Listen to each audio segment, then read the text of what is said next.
This is the Louie Tee Network.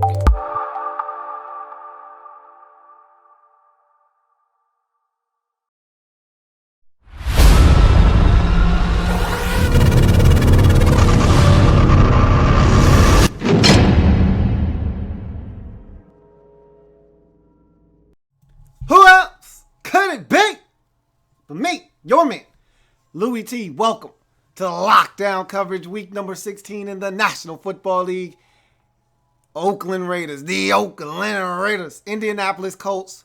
Man, I tell you what, this game right here could be a season-defining and changing game for the Oakland Raiders. Much like week number 12 or so was a season-defining and changing game for Cincinnati last year, a team in a similar spot as the Raiders that had played good football, had won their division, that looked like they were poised to do big things.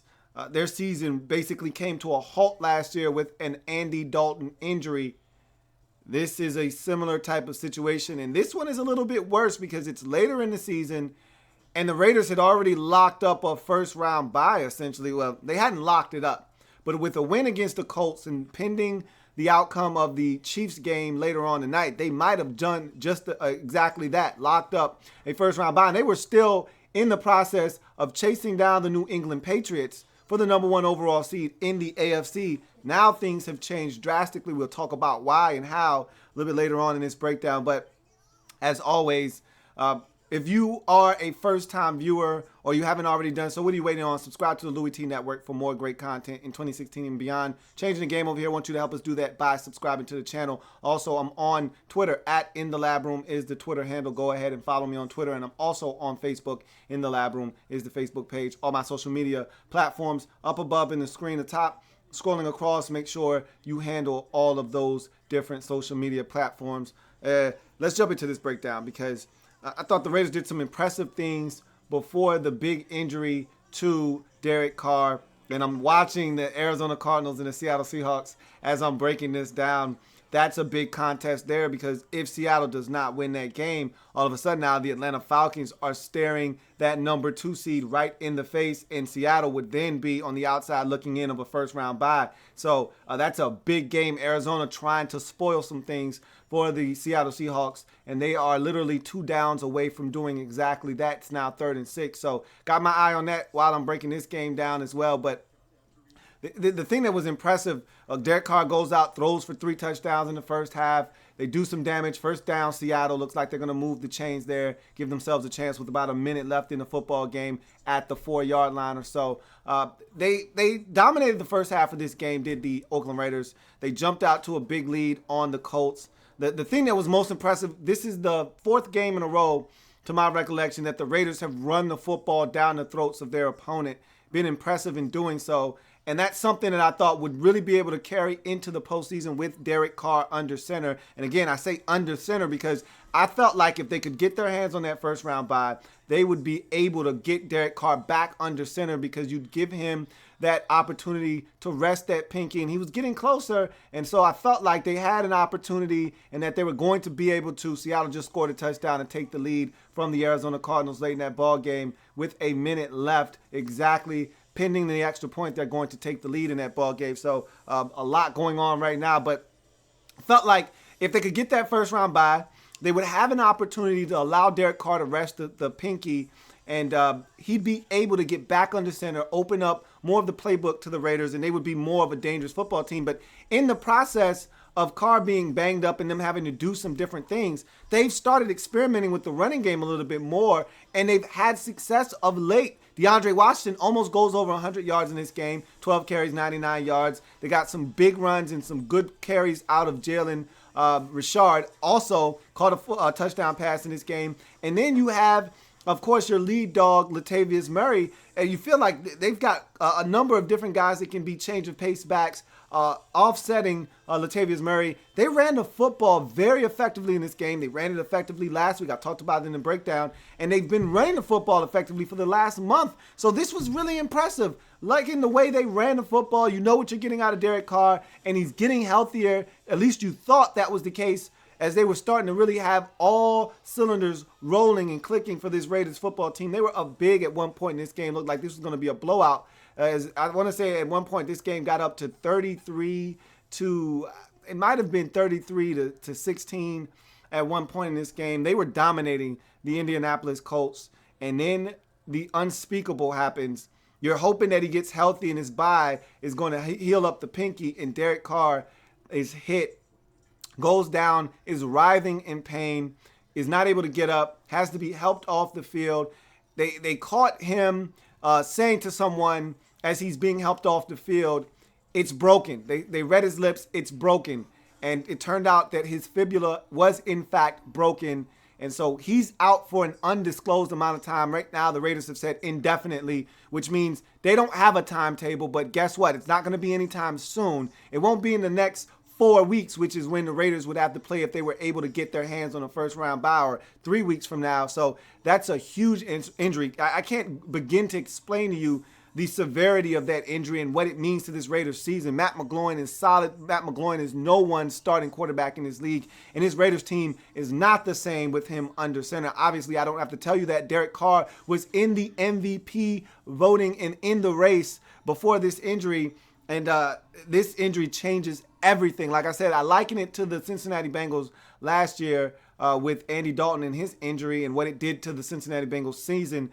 They were impressive. They looked like they had as good a shot as anybody in the AFC. Dalton goes down, and so does their season. This looks very, very eerily similar to me. And I talked about it the first time he hurt his thumb, or excuse me, his pinky, that this seemed eerily similar to Cincinnati. They dodged the bullet that time. They did not dodge the bullet this time. And I've been talking to my Raider buddy, and he's been telling me all season long that this has been and the Seahawks missed the extra point. So now we're tied at 31. Seahawks don't have any more timeouts. Cardinals do have 1 minute left. So we're going to see what happens there. That game might go to overtime if Arizona is not able to pull it out in regulation. But in any event, this is a situation where now as a Raiders, if you're a Raiders fan, you're hoping for the best. But I just told you it was a broken fibula. He's not coming back anytime soon. He's out indefinitely. That coming down from head coach Jack Del Rio. This is an injury that is really tough to take. And I was talking to a Raiders buddy of mine, and he was talking about how the Raiders have dodged the injury bug for the most part this season. Outside of Mario Edwards Jr., they haven't really had a ton of injuries to speak of. You've had guys with nicks and bruises and bumps and things of that nature, whether it be Amari Cooper showing up or Michael Crabtree showing up on the injury report every week, but playing nonetheless. They haven't had any major setbacks injury-wise this season, like some teams who have had a number of injuries really decimate their football team. The Raiders have been practically healthy this entire season. This one stings, however, and this was the worst time to have it. And so now I just don't know what this is going to do to the Raiders and their hopes this season. I'm lying. I know exactly what this is going to do. This is going to basically put them in a situation where they can't compete in the AFC. The first game they play in the playoffs is probably going to be an L because Matt McGloin is not going to take you where you want to go. And you don't know what the actual future for this Raiders team is going to be in the postseason. But, man, did I like their chances with Derek Carr under the center. This is a tough loss. You win the game, but you lose the overall battle in this football game as Derek Carr goes down to a broken fibula. Going to be probably out the remainder of the season for the Oakland Raiders, and that's a bitter pill to swallow. To come this far, to go 12-3, to have everything you want in front of you, including an opportunity still to be the number 1 seed overall in the AFC and have the AFC playoffs come through Oakland, and to have that all basically flushed down the toilet on one play, it's got to be really excruciating for Raiders fans out there. But there's still hope. You don't know what's going to happen. You only can hope that you can get it done with Matt McGloin, and maybe it's not as severe, and maybe, just maybe, I'm no doctor, so I can't tell you what the timetable is on this thing, but I'm assuming that he's done for the season. I can't imagine him coming back from that in time to help this Raiders team at all at any point in this season. I'd like to think that this is it for the Raiders in terms of being a team that you look at as a Super Bowl contending football team in the AFC playoffs. Let's for the Indianapolis Colts. Bottom line here is this has been an up and down, inconsistent football team all season long. And they did it again today. You go out, you destroy the Vikings last week, get back to 7-7, and give yourself hope that maybe we can go on the road and do the same thing to the Raiders and give ourselves a chance week 17 to win this division. You're not going to do that.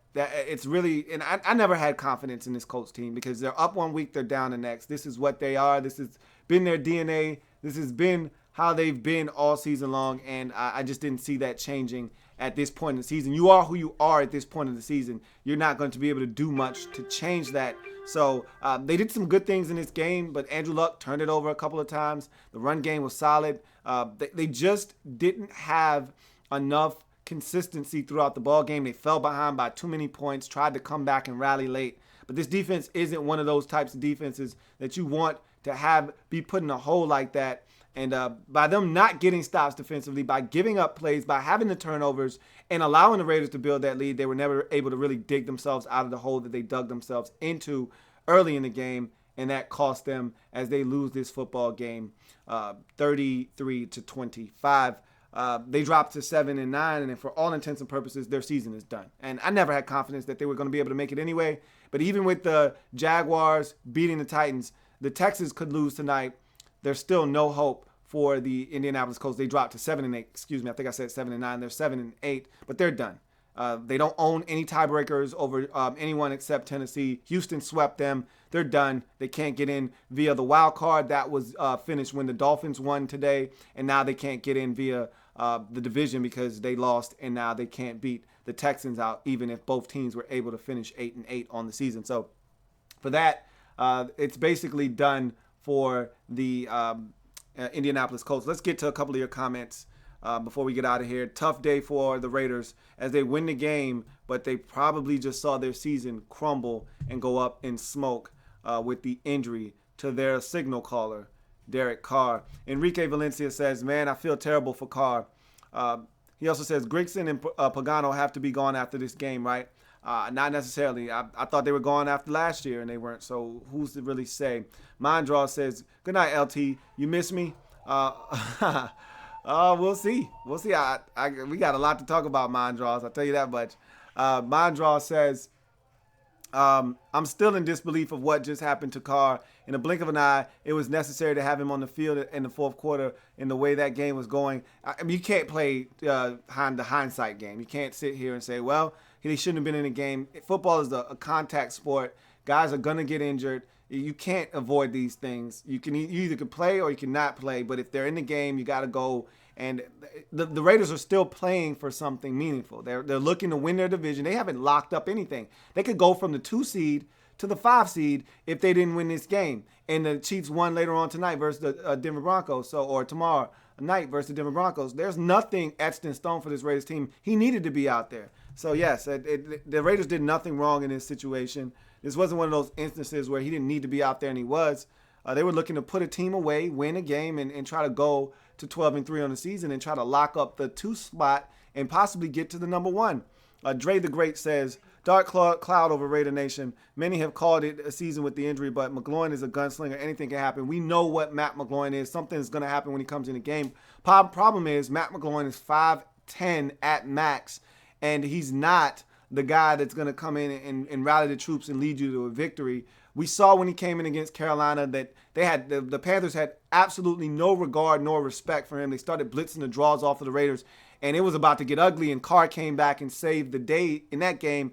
And it's not going to be much different once you get to the postseason. There's no respect for Matt McGloin. The one thing I can say, however, is that he's going to get a game to play next week on the road versus a very good Denver Broncos defense. That should be a tune-up for him for the postseason. He better make good of that practice he's going to get next week, because you're not going to have many more actual game bullets flying his way, as he's going to need all the snaps he can get in a game situation, because they're going to have to rely on Matt McGloin moving forward to try to help this team advance in the postseason. Paul George says, game management by Chuck was horrible as usual. Indeed. And part of the reason that the Colts have been so bad this season is part of that in-game management and adjustments and things of that nature, clock management. All these things have been a farce this year with the Colts. But then again, this whole organization to me is a farce. And so we'll see if any changes are made in the offseason. Still one more week to go. Dre the Great says, if the Raiders continue to effectively run the football more with the Carr injury, is that the only way hope we have?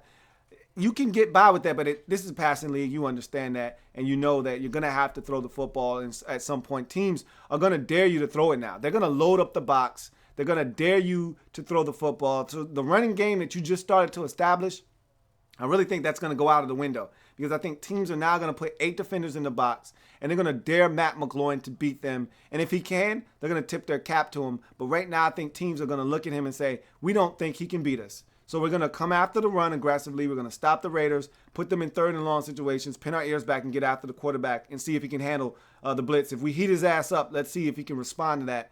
And that's why I said that Denver test is going to be big for him because they're going to come after him. They're going to be aggressive. And that's a really good Denver Broncos defense. Whether they're in the playoff hunt or not, they're going to try to make a statement versus the Raiders on their way out the door, even if they don't have a chance in making the playoffs. So that'll be a good practice for Matt McGloin to see where he is because it's going to be really tough for him moving forward. And your boss says, can the Raiders win without Derek Carr? It's going to be extremely tough. I don't like their chances.